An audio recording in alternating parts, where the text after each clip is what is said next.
Welcome to the Meditation Ward. My name is Nadia Ward, and I'm really excited to bring you this podcast. I talk to a lot of meditation practitioners about their practice and what led them into meditation and what keeps them there. I hope you enjoy it. Each week we have a second episode where you get a guided meditation. So you can come back and use those whenever you need them, and they're there for you. Are you interested in starting your own meditation practice? Check out themeditationward.com, where I offer a 6-week program to work with you one-on-one to teach you meditation tools and to help you find a practice that works for you and your lifestyle. I'm also a health and wellness coach certified through Georgetown University. So if you're interested in wellness coaching through a meditative perspective, I'd love to talk to you more about that. Contact me at themeditationward.com or find us on Instagram, The Meditation Ward. And now our episode.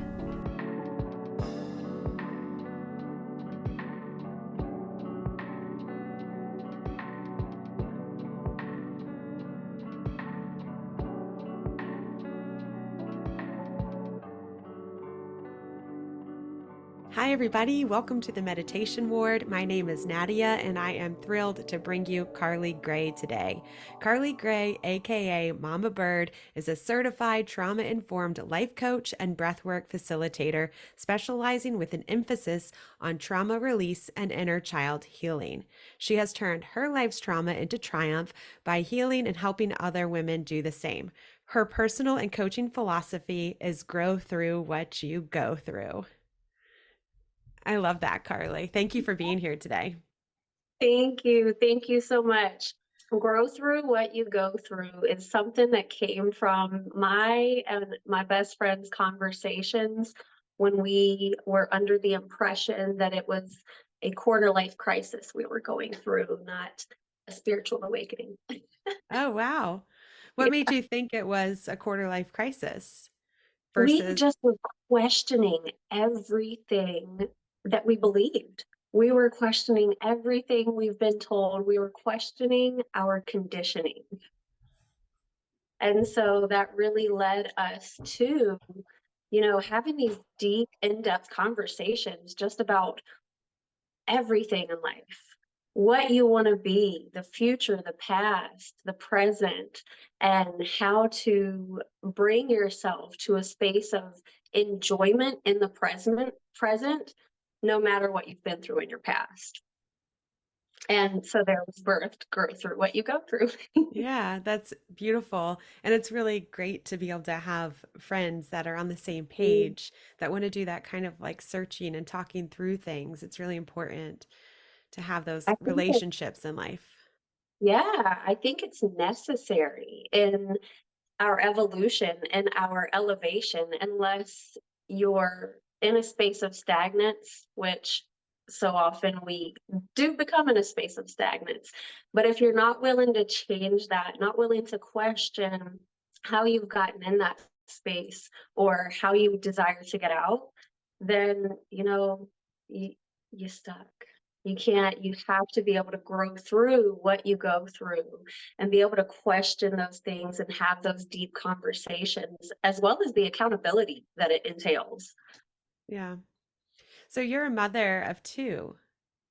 Yes, I Yes. have two beautiful boys. We also would have lost our second actually late into my pregnancy, which that is something that I strongly advocate for and love to share my story about. Yeah. You can please share. Yeah. So, back in 2018, I would have been 6 months pregnant when we lost the baby. Basically, throughout that pregnancy, I wasn't getting adequate prenatal care. And because I was at a point where I was still uncomfortable speaking up for my rights and speaking up for my being, I didn't demand ultrasounds, which we would have known sooner that we were going to lose the baby had we had ultrasounds earlier in the pregnancy. But I wasn't given an ultrasound until I was 20 weeks, and that's when they baby had no amniotic fluid. I had complications as far as the growth because no amniotic fluid, and I had blood clots And all of this, like I said, could have been discovered if I had just really advocated for myself, which is why I'm so strong about sharing this story so that women know to, like, if you're not getting prenatal, like the proper care anywhere, actually, if there's something you desire, you have to speak up about it to be in a safe space. And you have to also feel safe to speak up about these things. And then you didn't lose him.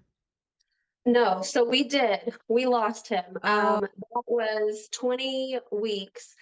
We had the ultrasound, and immediately they said, you're going to have to make a decision, basically, if you want to continue the pregnancy in hopes that you will physically make it to 25 weeks, because I was at risk of hemorrhaging and losing my life as well.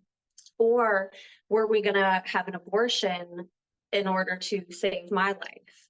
And my husband and I deliberated. We sat with the decision and made it together to go forward with having an abortion so that we could continue to raise the child that we already had together. Since this was my second pregnancy, my youngest would have been about 2.5, 3 years old at the time. And so I was concerned with being his mother and being there for him, and seeing him grow up, as well as being with my husband, having this family union, uh, to be able to just continue. And so when I knew my life was at risk, it was a hard decision, but we made it. And thankfully, we now have that rainbow baby who we are so grateful for. And I just learned so much through that experience. I think as a trauma informed coach, I see these things that I grow through that they are sent to me for a reason. I'm sent through these experiences for a reason. And I can certainly say that any life altering experience that I've had, as hard as it is, and as much as I may get in the depths of pain over it, I don't know if you know the Lundrell song. He's an artist, a spiritual artist, and he has a song called Great Depression. And it says, "My pain is my greatest blessing." And that's sort of the way I see it, because if we can see what we're going through, we can feel all of that pain and then take a lesson out of it to share with the world. It's amazing, because that is literally how my coaching was birthed. Was I was thinking to myself one day, like, if I could just change one woman's life out of what I've learned from losing my child, from losing family. I mean, when we lost that baby, we also would have lost my husband's father, as well as a very close family friend, all back to back. And so going through that was like such a trying time, and a time of my questioning a higher power. What is the purpose of all this? Why are you putting us through this? Why are we feeling all of this pain?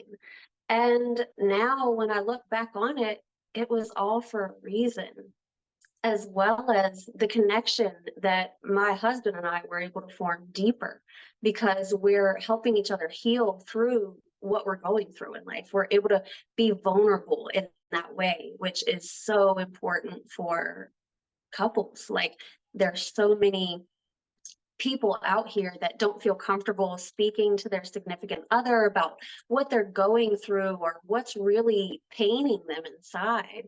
So to be able to form and continue to have that space together, it grows the relationship. And I mean, we've been together for 13 years, so I don't know if that's a testimony of, like, communication works. Like, it is key to be able to speak to each other vulnerably and completely honestly, as well as with anyone else. yeah. I did not expect that beginning to this podcast, but I really appreciate that beautiful share. Yeah. Yes, yes, thank you. I mean, and you know what? It's funny because I didn't expect to share that either. but it's something that just came up. And with most things in life lately, I see these things come up and I'm like, all right, there's a reason. So there's someone that the medicine is to be shared with, is what I see it as. Yeah. Mm. Yeah. So s- how did you get to the space of being a breathwork facilitator and a coach? You mentioned that, the loss of your son was partially a catalyst, but who were you before? And how did this happen? I really love that question actually, because one day I was sitting on my phone scrolling Instagram, right? And I don't even remember actually what my name used to be before Mama Bird Gray on Instagram, but I had this really weird urge to change my name. I was like, I just want to come off as someone completely new. I just want to be the Carly that I've always wanted to be and not allow anyone's opinions, anyone's thoughts or what they have to say to me about what I want to do. I don't want that to hold me back anymore. And I was like, Mama Bird Gray, what? Okay, let's just type it in for the name change. And I did it. And now here we are. That was 2019, I think I did that. And ironically, Mama Bird Gray Coaching would have birthed in 2021. So it's funny how everything kind of led up, like you said, with us losing the child, that was really a catalyst. And then I was just like, how could I use that to make someone else's life easier, to give someone a blueprint of how you can gracefully get through that pain? Because that's what I needed. And with books like Layla Dahlia, Vibrate Higher, Higher Daily, um, a lot of musical artists, Londrell was a big one. I listened to so many of his meditations and realized the benefit that it provided me and how good I felt. And even though like sometimes I would be like in big ugly tears and my husband would be like, babe, are you okay? Like, are you sure you should be reading this and listening to this? And I'm like, babe, these are tears and things that have not been processed for years. This is stuff that has been held inside of me for so long. So I had to get that out. And when I realized, I had a journal that I kept through this healing. And I would write down things that I was doing daily and how long I would do them, my water I was drinking, just random stuff. And I was like, I could use this and give it to someone. You could basically have this to see how I got through my pain with, somatic movement and breath work and meditation, and I could help you heal. And then that's when I started working through, I just started with women's healing circles. It was as simple as healing circles. It started with monthly full moon circles. And then I was seeing all these coaches with programs, and I was like, I could turn that journal into a program. And that's literally what I did. That's incredible. Like everything Yeah, was falling into place before you even knew what you were insane, doing. right? Yeah. Yeah. Yeah, it's Yeah. beautiful how the universe works like that. And then when you get the chance to look back on these things, you're like, oh, wow, it Yeah. was really all connected. Yeah. I appreciate hearing that too, because I started the meditation ward not knowing what the meditation ward was. It Wow. was like I was doing this, Yeah. I was going through coaching, but I didn't know what it was going to be. And now it's coaching, it's a podcast, and it's Reiki and a meditation course I created, but I still kind of don't know exactly what it is. I don't think it's done growing and like figuring itself completely out yet. I'm just like exploring it as it happens. And so it's really like awesome to hear that that's similar to your experience and that, yeah, Yeah, and it's, I want to say this is funny that you're saying that because a friend and I were just speaking earlier because she's starting something of her own, which she doesn't even know what it is yet, but it's Bloom is what she calls it. And she posted on Instagram the other day. I'll have to send it to you later because I know you'll get inspired. And she was like, sometimes you don't even know what you're starting. You just have to start. And then the blueprint comes along the way. And then once you have birthed whatever it is you were birthing, you look back and you're like, oh my goodness, I was literally living the blueprint. That's awesome. Yeah. Yeah, we Yeah. are the living blueprint. And I love what just exploring the podcast episodes and your website before we came on. Like, I love what you're creating and the fact that, we as women felt comfortable to just go out on a limb and birth a vision. Like you said, you didn't even know what it was. That's how I was. I was like, Mama Bird, great. Okay, that's the new Instagram name. And that's how Yeah. it started. It's like, what? Yeah. Yeah. So, breath work is a big part of your practice, it seems, of what you do and what you offer. Can you describe what breath work is like or the kind of breath work that you've used? Because sometimes people ask me for breath work and it'll be like yoga breathing that I'll offer, like different styles of breath. And then they'll be like, no, we wanted like this Wim Hof breath work, or we wanted, this like the 10 rounds, the big breathing and the shamanic work. And it's like, there's so many different meanings and ways of breath work. What do you? Yeah. And I love that because I think as I strongly feel as a breathwork facilitator that, seeing all the different methods, I love Wim Hof method. Oh, by the way, I love that. Um, Seeing all the different methods, it really depends on your personal approach. But breath work to me and overall, it is that intentional, that mindful breath, focusing on the inhale, feeling your chest rise, feeling also the sensations it brings about over your body as you get deeper into the breath work. So for me, I really like to I individualize all of my work. My coaching program, when you come into it, it is the 8-week release and heal program. But we have that initial sit down to talk about your trauma, to talk about your triggers. And I really get an individualized idea of how I'm going to not treat you, but guide you, is what I like to use. And so, excuse me, in that guidance being individualized, so is the breath work. I've had many clients who cannot do the fire breath because it gets them more anxious. With the breath of fire, and it's quick and so it's quick pace and it does get your heart racing, but it's to energize you. It's to get you going for the day and get you through your day. It's a good lunchtime one.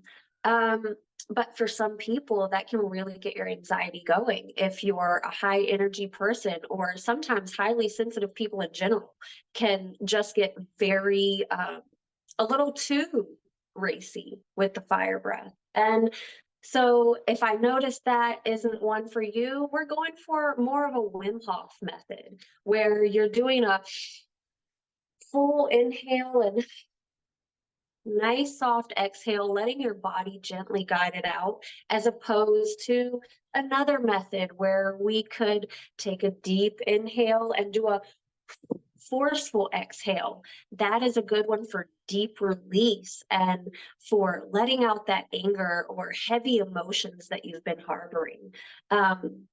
Always, though, the deep breathing is so good for releasing feelings and emotions that you have stored for so long because they get you breathing out of the diaphragm and into the belly, really breathing low.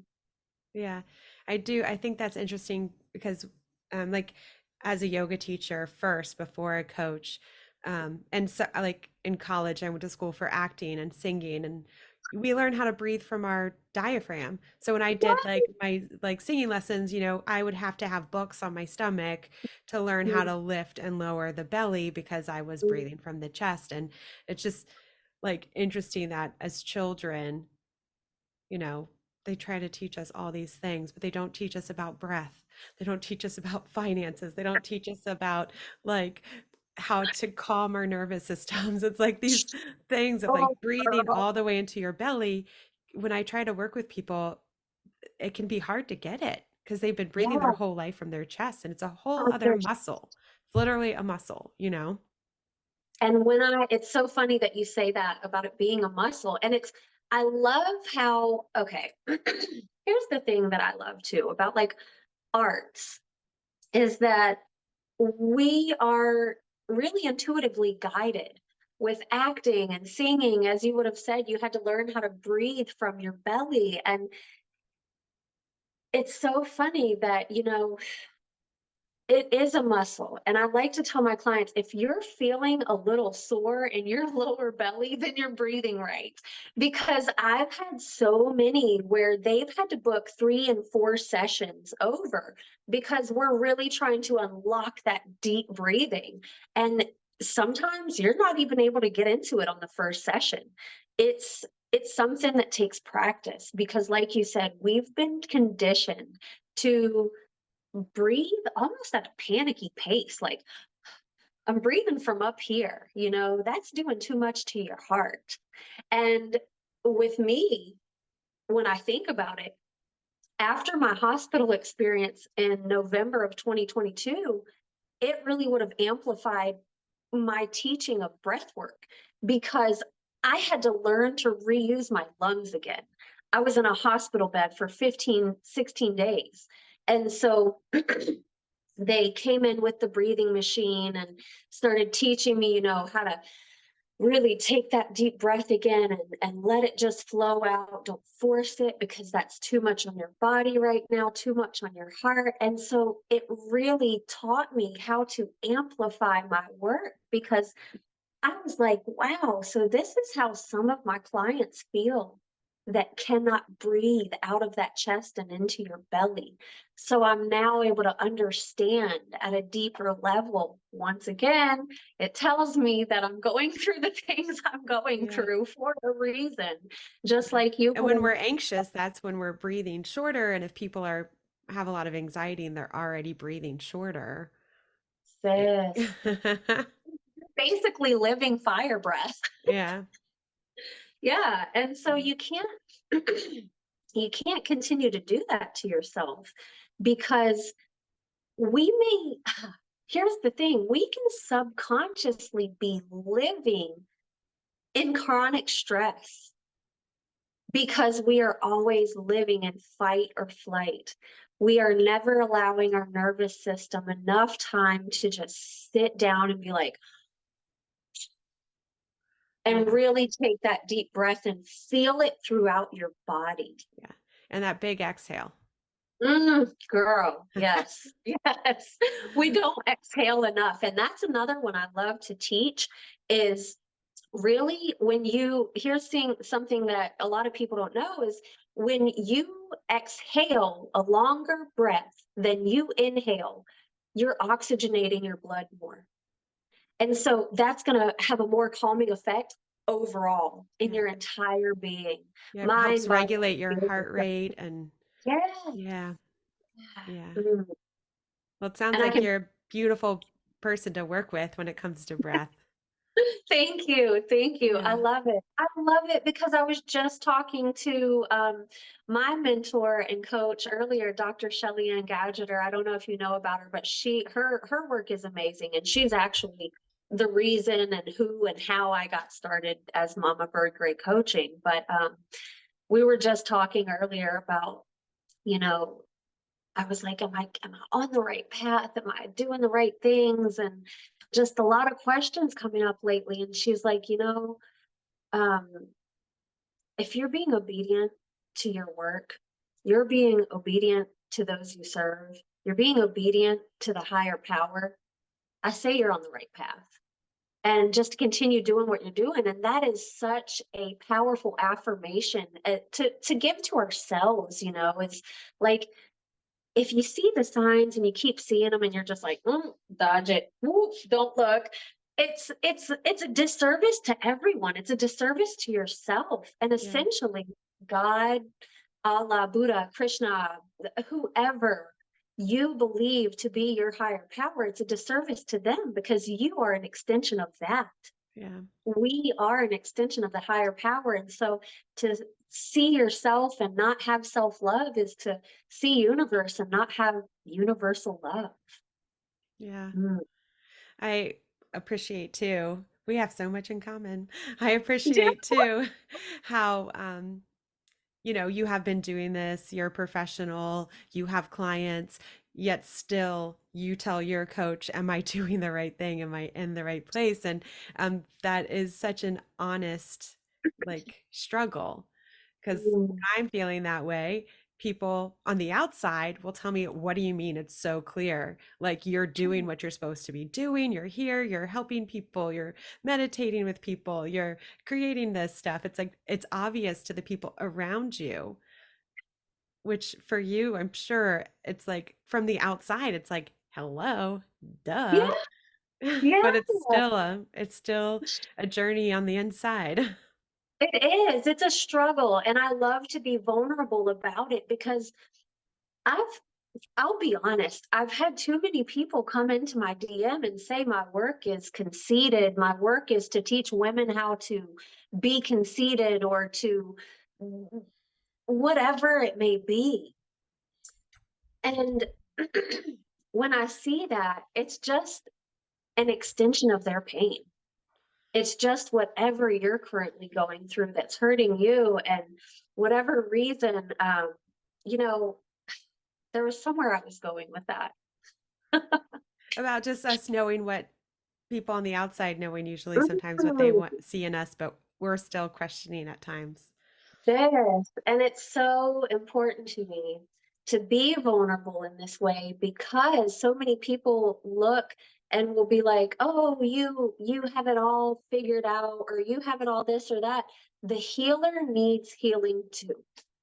That is the most important part of my life. The healer needs healing too because who am I to coach and to guide women if I am not coached and guided? We always have to be the student and the teacher, is what I believe.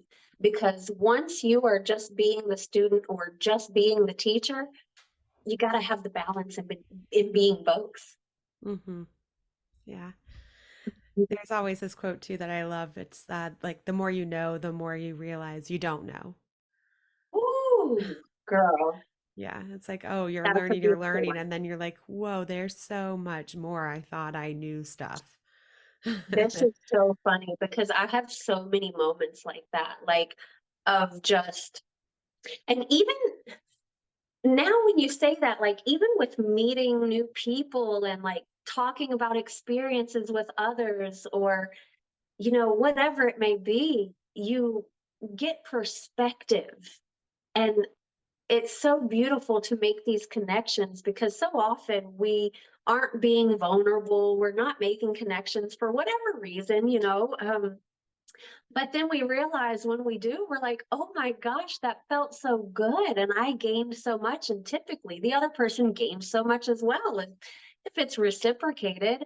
And to just be in a space of always giving and receiving it's so important.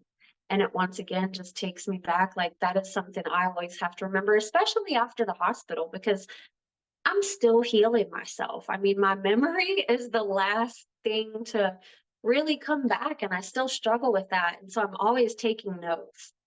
And if I'm not allowing myself to be served the same work that I serve others, it's a disservice to everyone.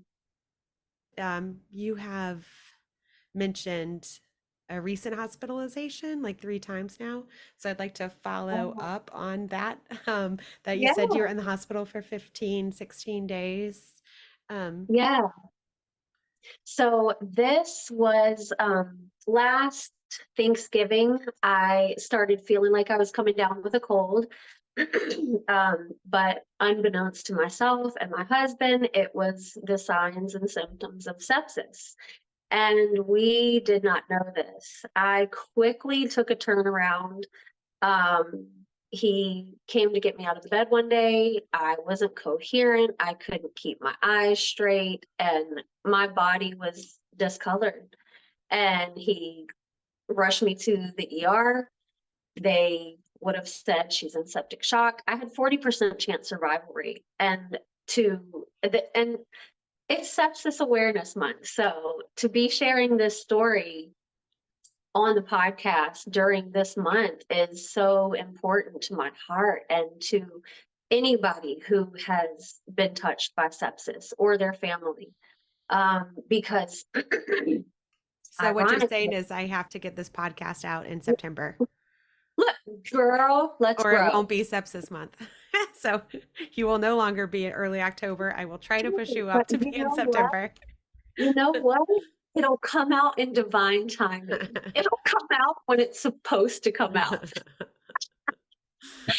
But it's crazy because, like I said, if we had known the symptoms of sepsis, we could have gotten me to the hospital before I was delusional. Who would, And I mean, I would have no idea the no, no, symptoms. yeah, it's similar to flu.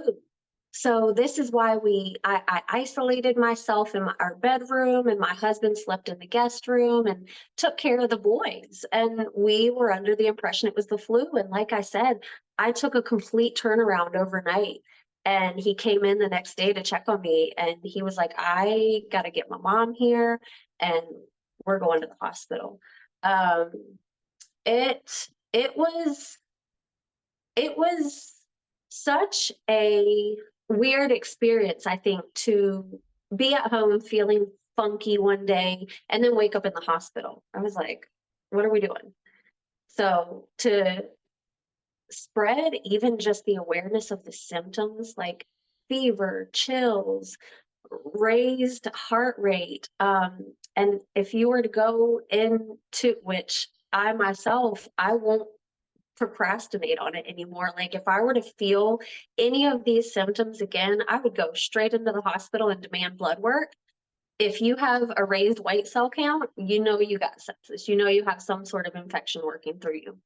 And um, yeah, what for me, by the time I got to the hospital, it was too late. They couldn't get IVs in anywhere, so they had to go straight through my jugular. And I could have avoided so much physical trauma that I experienced if we had just known the signs and got to the hospital sooner.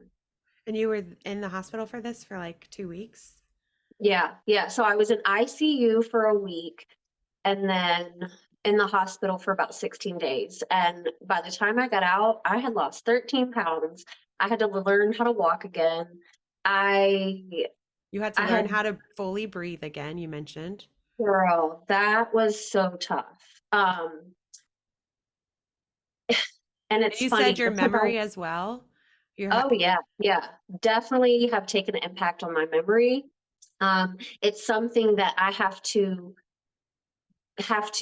really focus on, not overstimulating myself, not taking in too many clients. I have really had to manage my workload, as well as manage my self-care better because I get overstimulated quicker with sounds and sights and just everything going on. So it's it's funny the work that I do, how I had I have a friend who she was like, I strongly feel that you were prepping for this moment and you didn't even know it.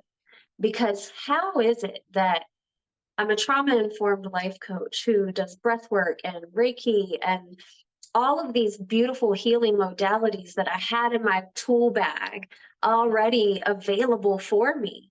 And so to be now, I focus on my talking, my speaking all the time and my breath because at a time when I got out of the hospital, it was a couple of words, wait a few seconds, take a breath, a couple of words, wait a few seconds, and just to be able to get back to a space of feeling my breath, be able to really fill up my lungs is amazing. And it's something now that, we would have said earlier how we're not being taught how to breathe as children, right? And so it's beautiful to teach mindful breathing, but to also live it, that's the key. We have to live what we teach.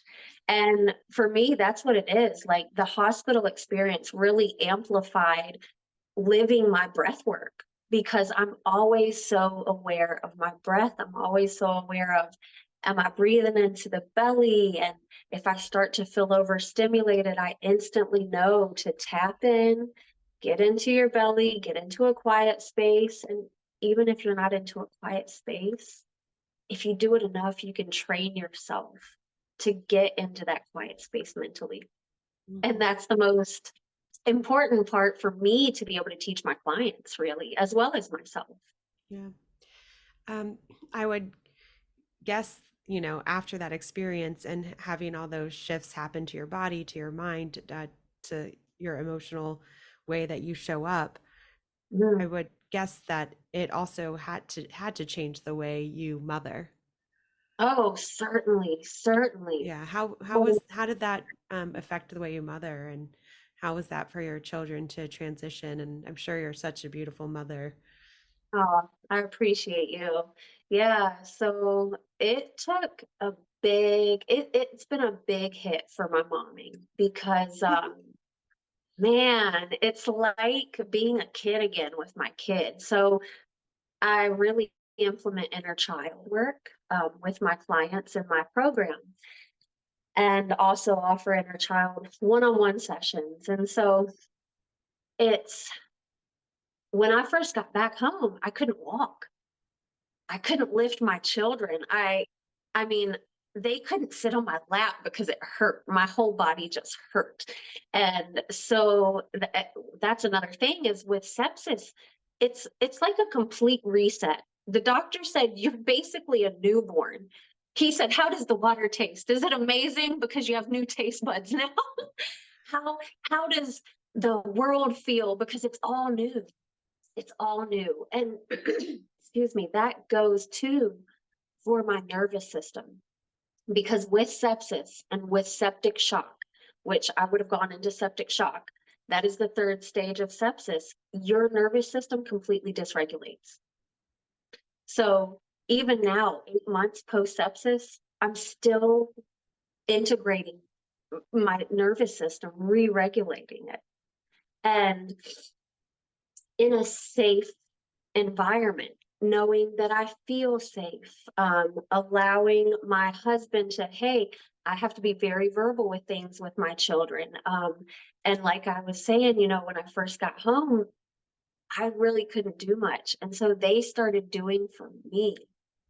And as hard as that was to accept at first, especially, I mean, it was hard to come home to my 2.5-year-old like almost like weary of me at first. Like, where have you been? And I mean, because in the hospital, I couldn't speak to them. I did once, and my heart rate completely went out the roof. And they were like, get off the phone, get her off the phone. And that was when I was still in ICU. So my body was still fragile. But um, it goes to show, and here's what I was leading up to. It goes to show how much our emotions affect our physical body. Because even in myself explaining to my sons, hey, mommy can't do this right now because it really hurts. Even that would be sometimes with laughing. Mommy has to shut her emotions off right now because that's what they would tell me in the hospital. I know this is hard, but you can't be emotional right now because it's going to affect your physical body. It's going to affect what we're trying to treat. And it is such an important message to share of be mindful what you're feeling and also allow yourself to feel it, not harbor it for it to come back up later because these things will always come back up. And so for my mommy, sepsis, going through that and recovering has taught me to be a kid with my kids, to allow them to see me vulnerable, allow them to see me hurt, because how else are they going to know how to tend to someone's emotional needs? How to, they are learning through this process as well as myself. And it's so funny, like talking to my oldest son, I had a sepsis survivor support group meeting on Monday. And my son on Tuesday, it was after he went to bed Monday night. And so Tuesday, when he woke up, he was like, Mom, how did your meeting go with the people that had your same sickness? And I, Aw. thank you for checking in on that, Bubba. It was great. Like, and to be able to have it further builds the connection, because when we think of bonding with our children, we're always think of physical typically. And so to be able to have that emotional bond and to be able to connect through communication, he has learned so much. I mean, he does meditation with me, and he'll tap into his breath work. And I mean, to see my boys doing that, it's, once again, we as a family experienced that for a reason. And whether it was to bring us all closer, or maybe that benefits my sons for their future. I mean, we don't know what tomorrow holds. And so to grow through the process gracefully, knowing that you love on yourself, so you're going to love on others, that's the important thing. And that was the most important thing in coming home recovering, is love on yourself so that you can love on your children still, because it's hard. It was hard. And Yeah. for anyone going through a tough time, it's hard to love on yourself. So it's going to be hard to love on others and be vulnerable with others. Yeah. But it's the most important thing. Yeah. I I feel like the generation above us, like our parents, I can't speak for everyone's, but I think there's more of like a protection. It's like I don't want to Mm, share this stuff because I need to protect them.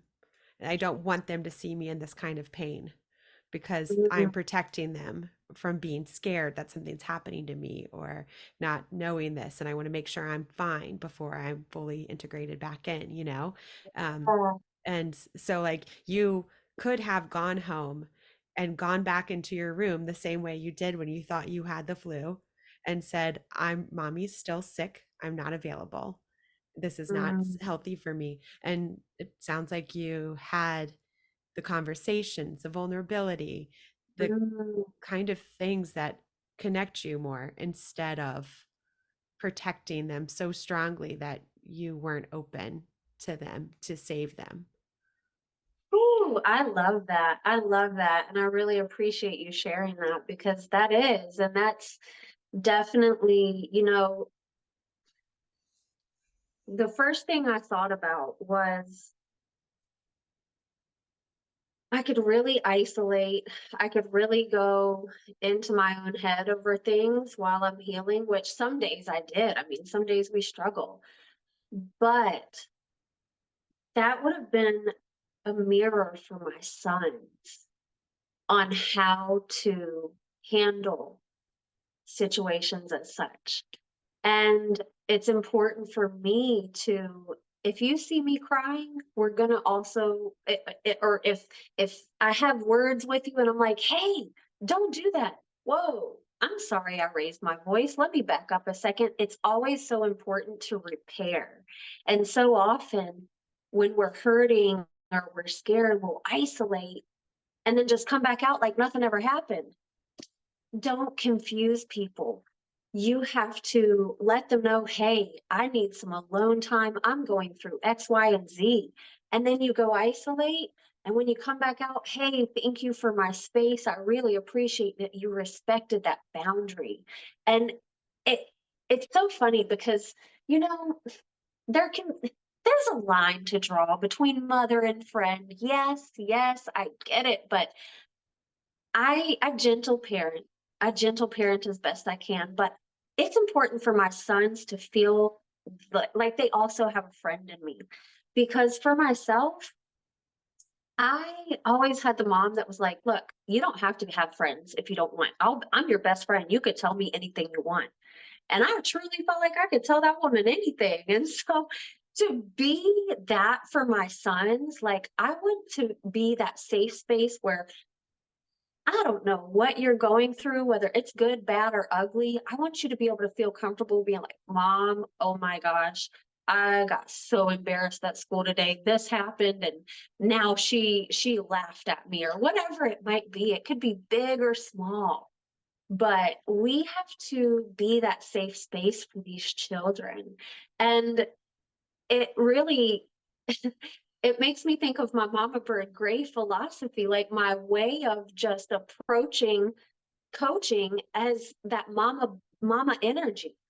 I want people to feel comfortable with me. Some people, I have people on Instagram message me, "Hey mama," and not even put the mama bird in. And so it's funny, it's amazing to just be that space for anyone. And to be that space for many, it fills my heart. It's so incredible.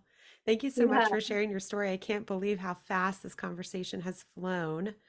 But really. I Yeah. still have like two important questions that we can talk through for a few minutes is Yeah. um, you've talked a lot about breath work and breathing with your children as well, and like the self-care, taking time and space for yourself. But do you have a specific meditation practice that you do often, or what is your practice in being like currently of meditation or mindfulness?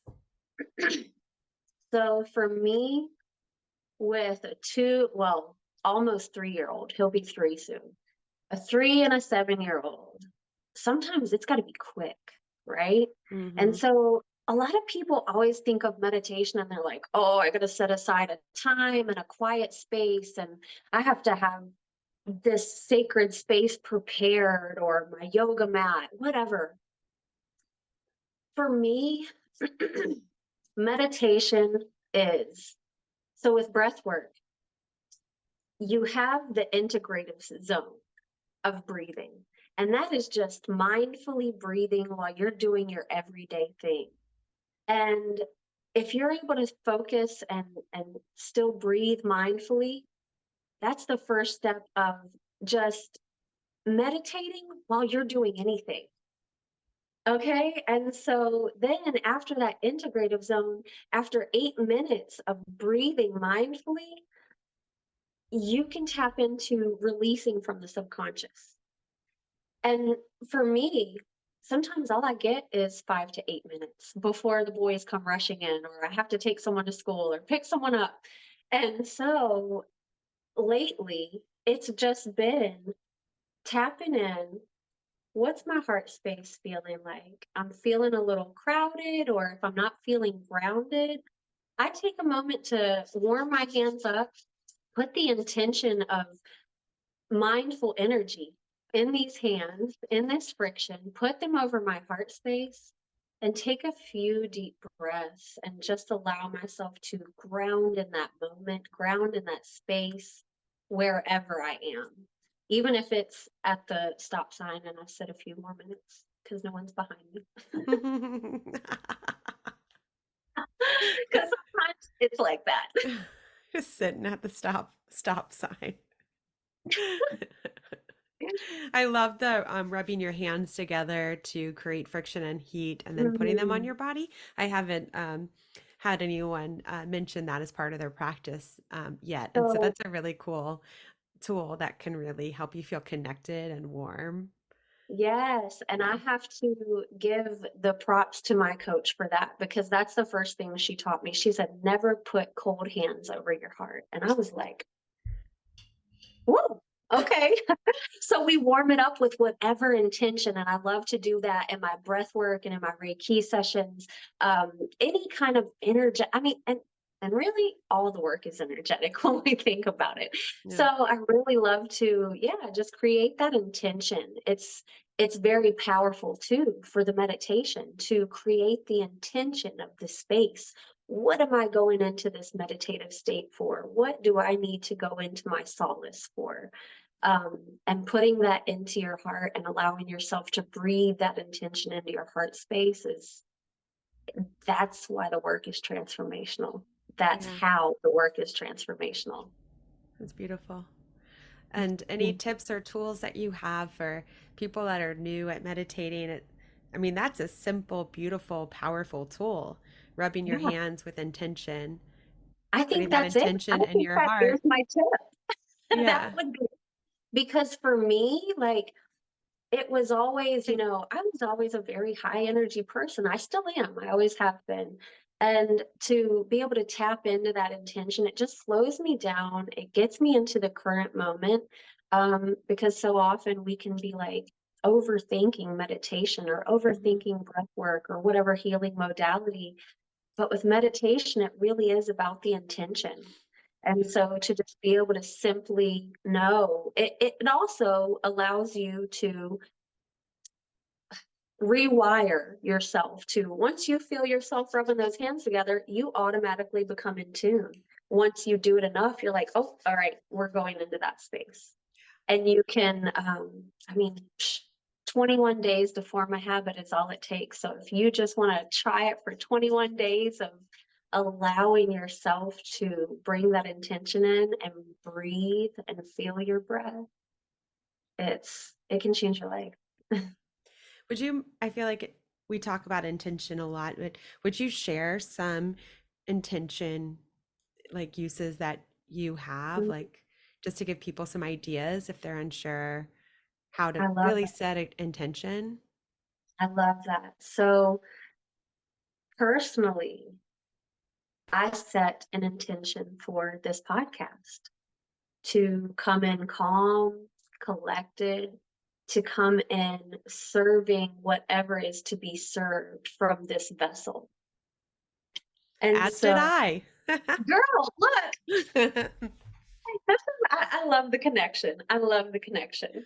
And so for me, that looked like before I walked into the library, I had to leave the house because we're having visitors and there's a lot going on. And so with my current mental space, not having as much capacity after sepsis, I had to bring myself to this quiet space. And before I got out of the car, I allowed myself a moment to rub my hands together. And I was saying, I intend for this to be a transformational podcast. Whatever knowledge is shared will reach who it is meant to reach and where it is meant to reach, and just breathing in that intention, imagining the faces, imagining the people who are benefiting as if it has already happened. That is an important thing for me when I'm teaching my clients to hone in on intention. You, in the intention, you're speaking as if it is already done. And that tip is super powerful to be able to like, okay, so I intend to go in and get 3 clients out of this live talk or whatever I'm about to go do. If you put that intention into your space enough and you present yourself confidently enough and powerfully enough and present your knowledge from a space of true wisdom and not out of feeling incompetent of your gifts or in your gifts, it can change the entire outcome. Because I'll tell you personally, from my experience in the hospital, my head doctor, he was this Indian guy, and he let me know after I came to a point of healing, I greet your energy before I greet you in the morning when I come, because he was my 4 a.m. doctor. He would always come in early. And so that alone, I broke down in tears when he told me, because for someone to do the same for me as I would do for them is amazing. If we can all just greet our energy and someone else's energy as opposed to their nasty words, as opposed to a nasty action, if we greet them and their energy, we can kind of know the intention. And it helps us to set our intention, because we're like, how do I want to carry my energy today? What do I intend for myself today? And it can be simple stuff. Yeah. Intentions don't have to be big. That's another thing I think we overthink, like meditation. Yeah. Thank you. speaking about it, meditation, what kind of meditation would you like to lead us in our next episode? So it's funny, I didn't really plan one because I was going to go off of whatever unfolded. And I think just guiding us to a place of peace, guiding us to that quiet space that we desire when things get hectic. I'm so excited to hear it, and to do the meditation as you guide it. And we will have all your information on how to find you in the show notes. But for those of us who are more audible, verbal learners, do you want to share any of you already mentioned Mama Bird Gray on Instagram. But do you have any other handles you'd like to share, website? So it is Mama Bird Gray on all platforms. Mama Bird Gray would be the handle for my YouTube, for my IG, for really anything that you need. Awesome. And then Yeah. people can DM you through there, and they can also find your link tree through those. But Yes. we'll also have them available in the podcast notes. Awesome. Yeah, I'm so thank you excited. so much for having this conversation. It was so Thank you. unexpected, the places we went, and I really Yeah. appreciate all that you shared. Thank you so much for having me. And I'm Yeah, so grateful for this opportunity to share my story as well as some knowledge. thank you.